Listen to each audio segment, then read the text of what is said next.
અમદાવાદમાં મેઘો વરસ્યો ગઈકાલે, ત્યારે આનંદનગરમાં ભારે વરસાદને કારણે અનેક વૃક્ષો ધરાશાયી થયા તો અનેક પાર્ક કરેલી કાર પણ વૃક્ષો પડ્યા હતા। વેજલપુર અને સત્તાધાર અનેક વિસ્તારોમાં વૃક્ષ ધરાશાયી થવાની ઘટના સામે આવી હતી।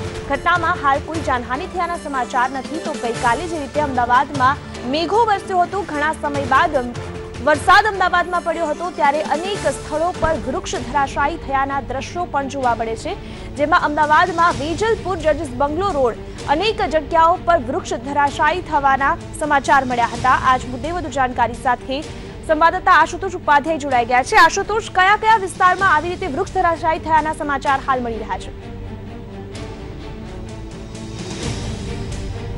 ગત રાત સાંજે જે રીતે અમદાવાદ શહેરમાં ભારે વરસાદ વરસ્યો હતો, તેને લઈને અનેક વિસ્તારોમાં પાણી ભરાયા હતા, ભૂવા પડ્યા હતા। તો એવા વિસ્તારો પર છે જ્યાં વૃક્ષ ધરાશાયી થયા હતા।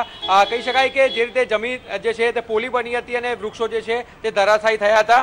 હાલમાં અમે ઉપસ્થિત છીએ અમદાવાદ શહેરના આનંદનગર વિસ્તારમાં, જ્યાં પણ કહી શકાય કે વૃક્ષ જે છે તે ધરાશાયી થયું હતું। એક કાર હતી, એ કાર ઉપર જે છે તે વૃક્ષ ધરાશાયી થયું હતું, પરંતુ નસીબ જો કે કોઈને પણ ઈજા જે છે એ થઈ નથી।